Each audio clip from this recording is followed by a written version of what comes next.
What is the optimal unit size for the various bet types on PrizePicks? Question mark. Let's get into it. My name is Kevin Allen, aka the Geek from DFS Army, and we've already gone through the math behind a lot of the plays on PrizePicks in previous videos. If you haven't seen those, make sure to check them out. I don't want to repeat myself here, but I did see a lot of comments that were concerning for me in the comment section of some of those videos. Some of which really showed me that a lot of people who are playing this don't understand what the optimal unit size is or what a unit is or any of that. So I'm going to get into the basics of sports betting, bankroll management, and unit sizes, and then we're going to apply it very specifically to PrizePicks and the various game types. But let's get started right off the bat with understanding bankroll. We can't determine our unit size without understanding what is our bankroll size. So what is your sports betting bankroll? Well, it's the amount of money that you've got set aside specifically for PrizePicks, right? It's important to establish a separate bankroll for PrizePicks or wagering in general, because it allows you to track your wins and losses accurately, to understand your ROI. For example, like my bankroll is $200, and at the end of the year, I've got $400 in there. Wow, I got 100% ROI on the year. That's spectacular. If you're just like, I made $200, nothing to shake home about, right? So we have to measure based on something. We need a constant. So your bankroll is your constant. Now, once you determine your bankroll size, we can get into unit size and the Kelly Criterion, which is a mathematical formula that determines the appropriate unit size, as long as you know the input probability of your inputs, which we do when we're attacking PrizePicks. So let me get right into the basics of this. Bankroll size. Have you figured it out yet? Let's say your bankroll size is 200. At the very minimum, let me put it this way.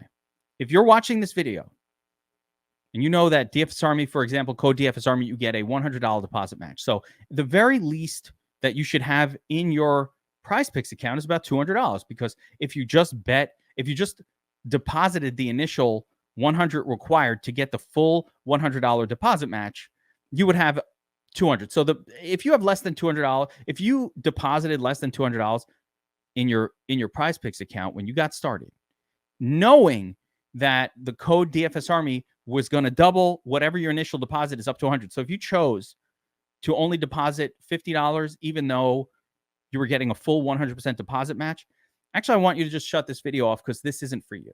This is for people who care about making money, who care about being profitable bettors, who want to maximize every odd in their favor.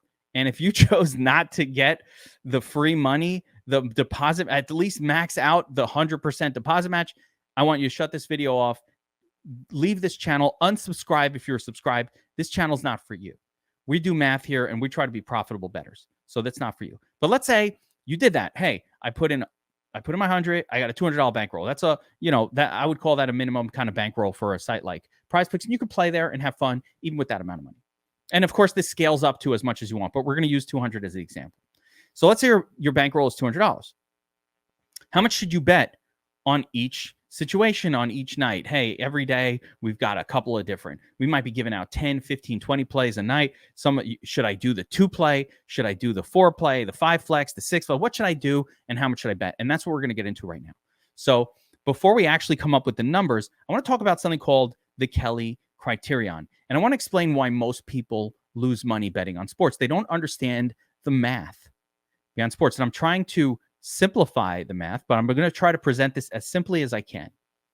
So Kelly Criterion, or Kelly, this scientist J.L. Kelly, ran an experiment and came up with a formula to determine how much of your bankroll you should allocate, assuming that you know the inputs and the outputs. So you know what the payout is, and as long as you know the input probability, you can come up with an optimal betting strategy. So I'm going to talk about the experiment that Kelly ran. Okay. So in a study, every participant was given $25 to bet with, and they were handed a coin that was weighted 60% heads, 40% tails. So effectively, betting heads was a 20% plus EV proposition. Every time you flip the coin, 20% odds in your favor that you're going to win. When you won, you doubled your money. So it was a 100%, it's a plus 100 bet. Now, normally, if you know that a bet has a 60% implied win probability, you would be paying minus 140 to bet that. So if you're paying only plus 100, effectively $100 to win 100, rather than $140 to win 100, the odds are massively skewed in your favor to be profitable.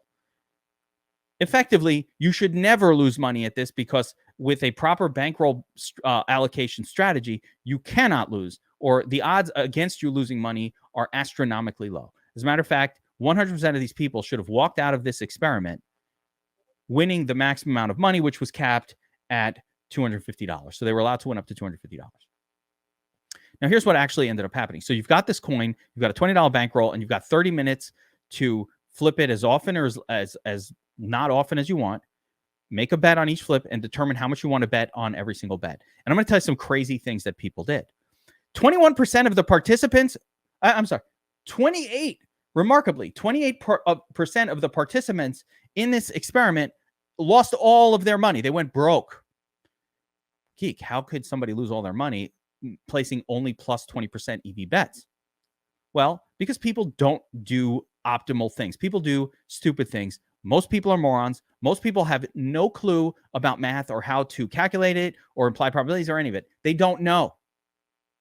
28% lost all of their money. Even more remarkably for me, this is even more disturbing. And how did they lose all their money, by the way? I'll tell you in a second. But even more remarkably was two out of three participants out of the 60, 40 of them at some point bet tails. Knowing that that's a minus 20% EV, they still bet it. Like, they probably saw heads come up a few times. They're it's going to be tails. It increases the odds. If it flip it 10 heads in a row, now it's going to be tails. I don't know what they were thinking. So 2/3 of people are fucking morons. And I'm sure that's the same group. Part of that is that 28% that lost all their money.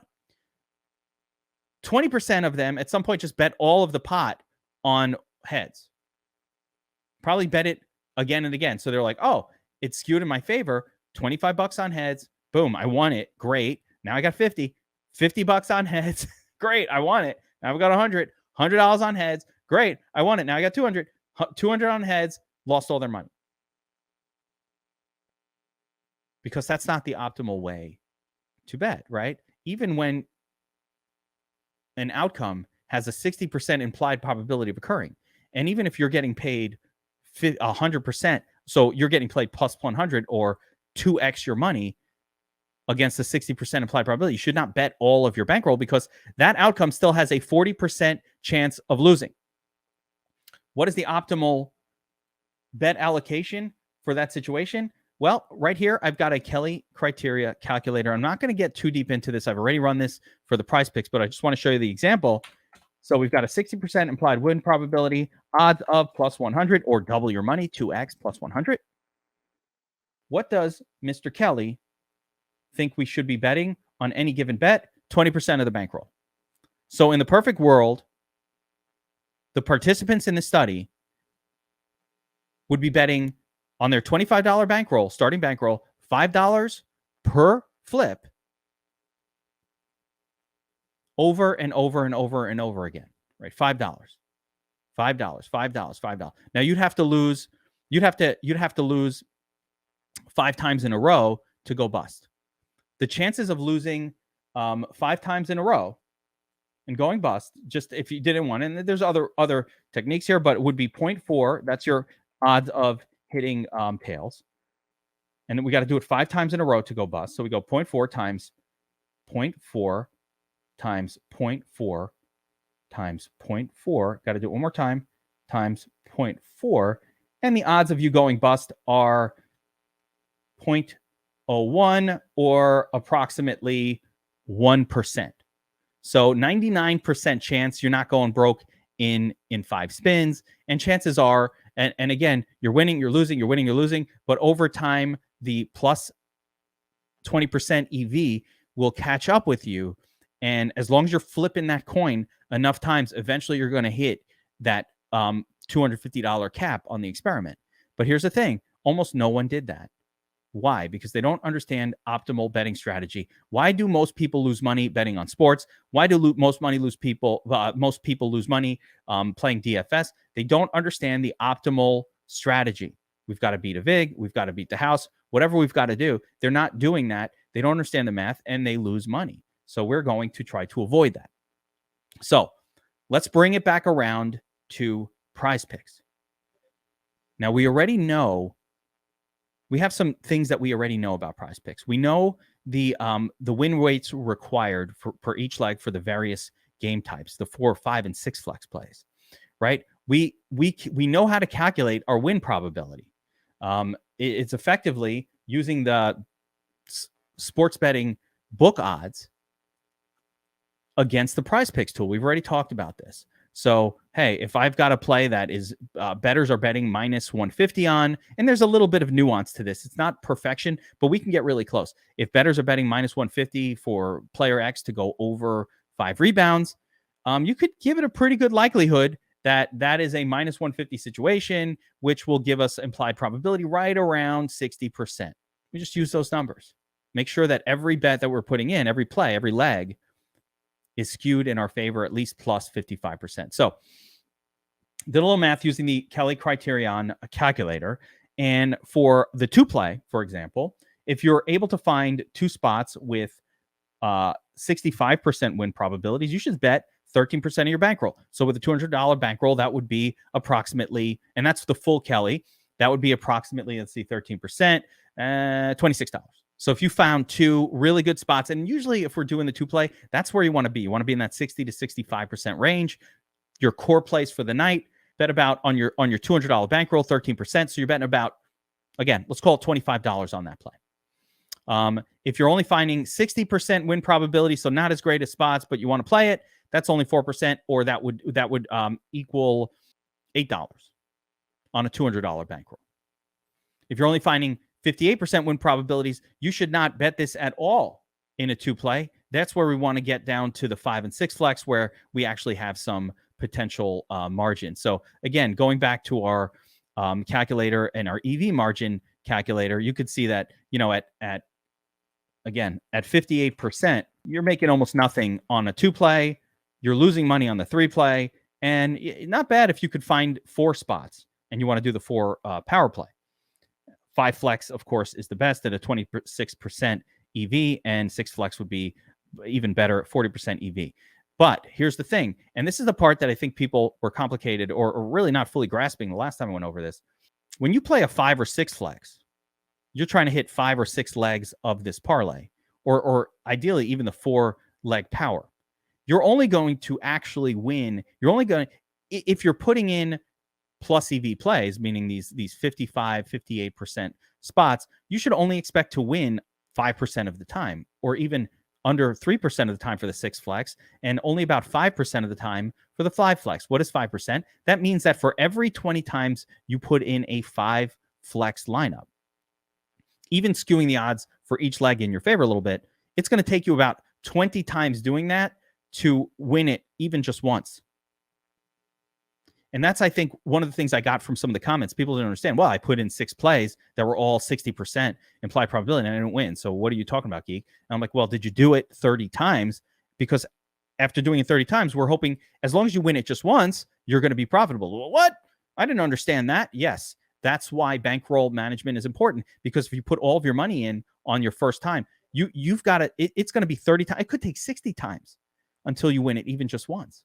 So how much of my bankroll can I allocate to something that might take 60 times even to hit it once? Well, I'll tell you what, if you're putting 2% of your bankroll on it and you don't hit it once in 60 attempts, it's 120%. You've already gone bust. Now, the nice thing about the 5 and 6 flex is you don't have to hit 5 in order to get some money back. 4 and 3 get your money back as well, which is why this is a really good way to approach it. And you can kind of keep your bankroll somewhat steady, even doing 5 and 6 flex plays.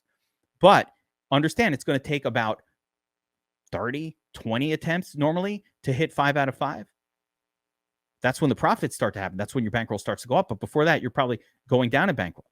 So really important to understand that through the Kelly Criterion, I've determined that, your standard 6, 5, and 6, you're rarely going to get above a 58% win probability. It's just almost impossible to find 6 legs that are going to be that favorable. You should really only be doing between 1.5 to 2% of your bankroll on those. So if you've got a $200 bankroll, once again, bring it back around.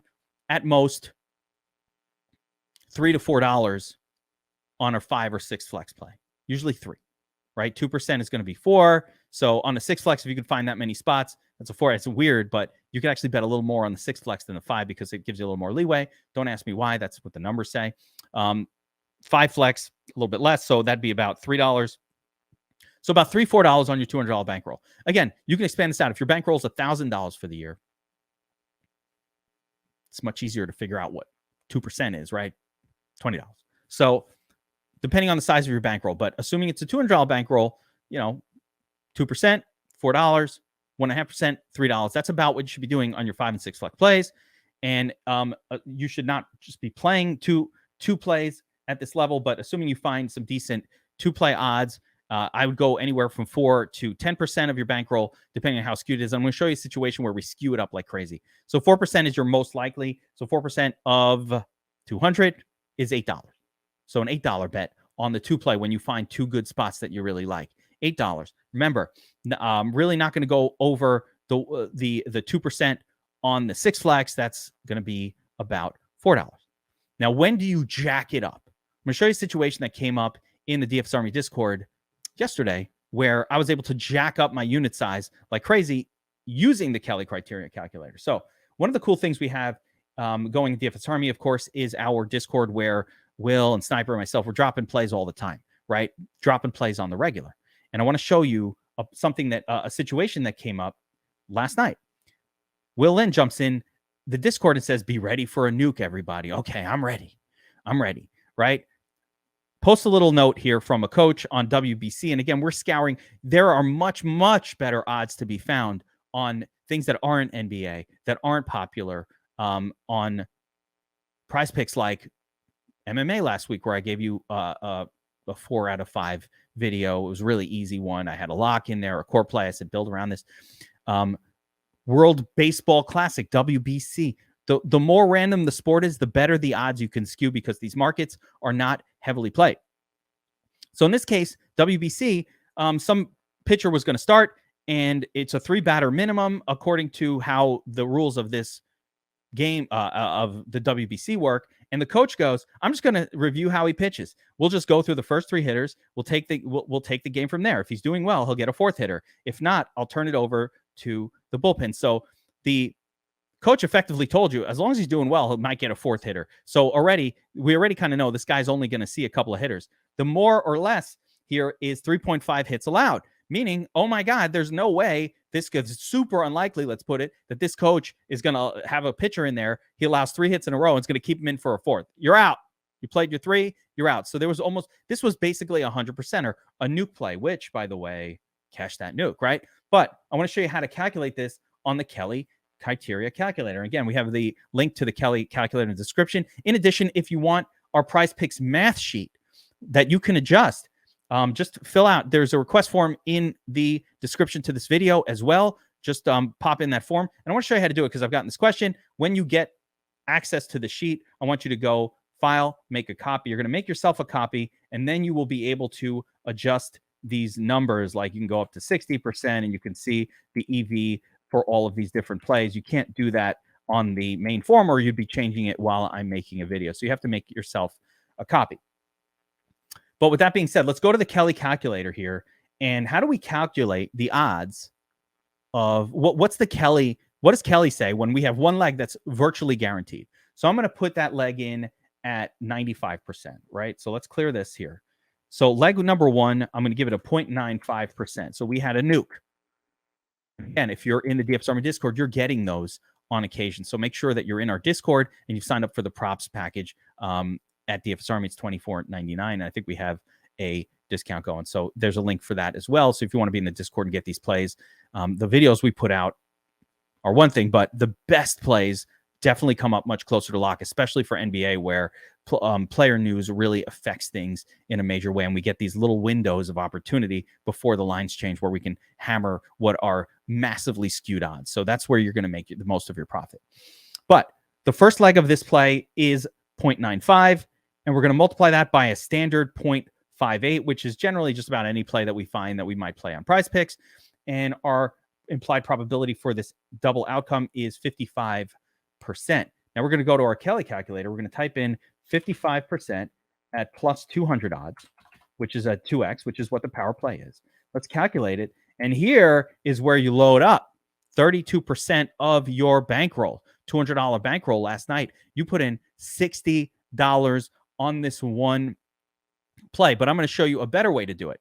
Rather than putting all 60 on just one, where you still have a 40% chance of losing because the second leg of your parlay, or 42%, because the second leg of your parlay is a 58% implied probability, skewed in your favor. Everything's in our favor. But here's how you do it even better.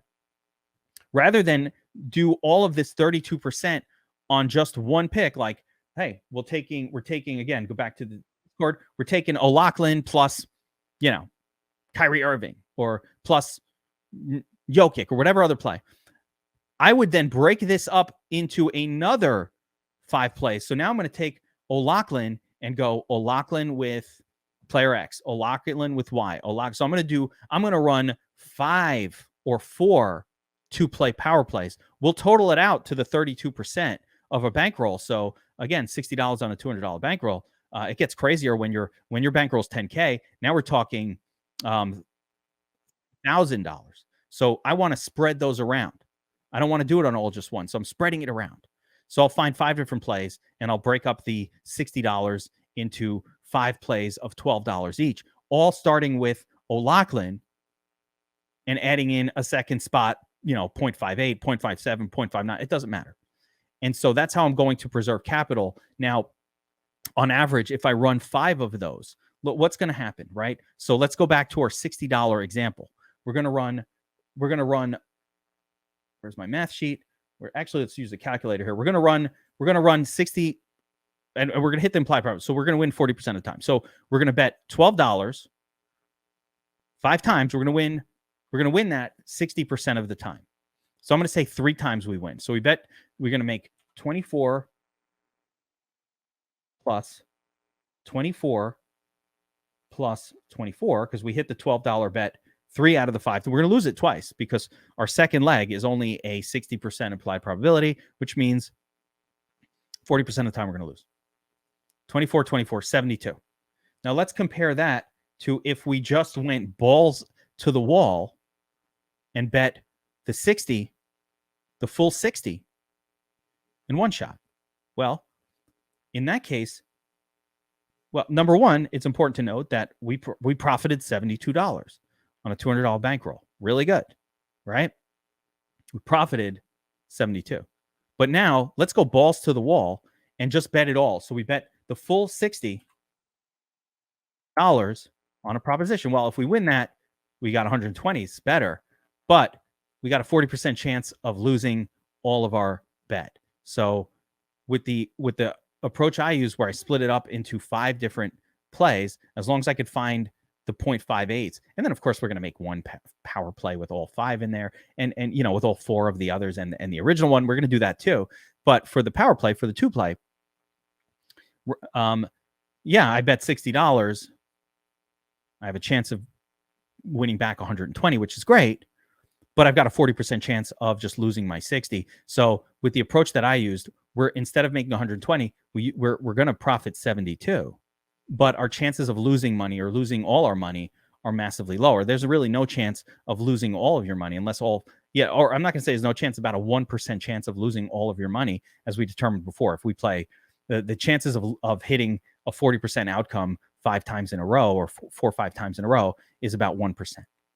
So chances are you're not losing all your money. So you're already safe. You're preserving your capital. You're doing it a safer way. You win a little bit less this approach, but still worth doing. So going back to our math sheet, just explain the basics of what we're doing here. First thing is understand your bankroll size. How much are you comfortable losing? Your bankroll should never be money that is intended for rent. Your bank should never be money that's for your groceries. This is entertainment dollars. And by the way, if you're a part of DFS Army and you're putting your bank, let us know if you're putting your bankroll and your rent, because we're going to kick you out. You don't belong. We don't want you here. We don't want people to be part of our group, even following this YouTube channel, who are effectively degenerates. Call 1-800-GAMBLER. You got a problem. But if you are trying to have fun, this is entertainment. You're using your entertainment money. Some people have fun going to the movies. Some people have fun. I don't know what people do. I love, this is how I have fun. So I don't even know. What do you do for fun? I don't fucking know. This is what I do for fun. This is my entertainment. But if you're like spending money on going out to dinner, whatever it is, this is your entertainment. So make sure that you've determined your bankroll. Once you've got that under control, understand your unit size. And again, using this calculator, you can see that for the most part, we are going to allocate somewhere around between 1.5 to 2% on our 5 and 6 flex plays. We're going to allocate generally around 4% of our bankroll for normal 2 flex plays that are 60% implied win probability. If you can skew those odds significantly in your favor, you can raise up your 1 and 2 play sizing up to as much as 13. Even like I said, when we get the occasional sort of lock button, this isn't a lock, because who knows, the coach could be lying. But if we applied like a 90% probability of a win, a will and nuke is almost a lock. But even in those situations, 13% of your unit on the 2 play, maybe go as high as 20% if it is locked in. And that's it. We're going to bet with discipline. Most people lose money. So the way that you don't lose money at this is by having discipline. If you do this over time and stick with plus EV plays, you will turn a profit. One last note. It's really important that you don't constantly change what your bankroll actually is. So what's going to happen is over the course of playing on PrizePicks, you start winning money. You know, the odds are skewed in your favor. You're only doing plus EV spots. You're following the math. You start making money. Well, at some point, 200 might become 4 or 6, or you hit a 5 flex and something works out and your bankroll starts to go up. So I don't want you to change your unit size based on the fluctuations in your bankroll. But over time, let's say, 3, 4, 5 months in, or 100 or 200 or 300 plays in, lineups in, and now you've gone from a $200 bankroll to 500. You got 500 in your account, and you've played a little bit with the 500. At that point, you might say, all right, you know what? Let's adjust our unit size now to this new bankroll that I have in my account here. So you might either decide, hey, you know what? I'm going to pull out my original investment. So my 100 that I put in, you got matched. You're down now you've got 400. You're in riskless in PrizePicks. Okay, now we're going to adjust our unit size to 4. And now that's when you're going to raise up your bet size just a little bit. You've already proven at that point that you know how to do this profitably, and you can do it with discipline. And one last thought before I let you guys go is, if you want to lose money, chase your losses. If you want to lose money, abandon the discipline of unit size. You should really never, ever, under any circumstances, be betting. Again, unless we find a lock button where you can go up to 30%, but you should never pass 20%. And generally, you never should pass really 10% of your bankroll. Again, 20% when it's massively skewed in your favor. But even then, we're going to mitigate our risk because we only had one spot skewed in our favor by pairing up the lock button play, pairing up the lock on 5 separate plays of 5 separate 58 or 60% win probability situations, rather than doing just one. There's no reason to do. Maybe you'll win all 5. But yes, will you win a little bit less in that scenario? Yes, but you're not going to lose all your money. And as Warren Buffett said, if you put all of your money in 50-50 risk propositions, or even 60-40 over and over and over again, I guarantee you will lose all your money. So that's going to do it for this breakdown. I'm sorry it was a little bit long, but this math is complex, and I tried to simplify it as much as possible so you understand the basics of how much of your bankroll to enter, but also what to expect, because you should not expect that no matter how skewed in your favor these are, that you will win the 5 flex or the 6 flex every single time you do it. Again, we're just hoping to win this once out of 20 or once out of 25 times. You do not need to win this every time to be profitable. But as long as you're measuring what your original bankroll is, over time, you will be profitable if you do plus EV plays. Good luck, everyone. Everything that you need is in the description below if you want to sign up at DFS Army and get the props package, link for that. If you want this PrizePicks math chart so you can mess with it, type in numbers, screw around, it's in there as well. I've got a link to the Kelly Criterion calculator in there as well. Good luck, everybody. I will see you at the top of the leaderboards.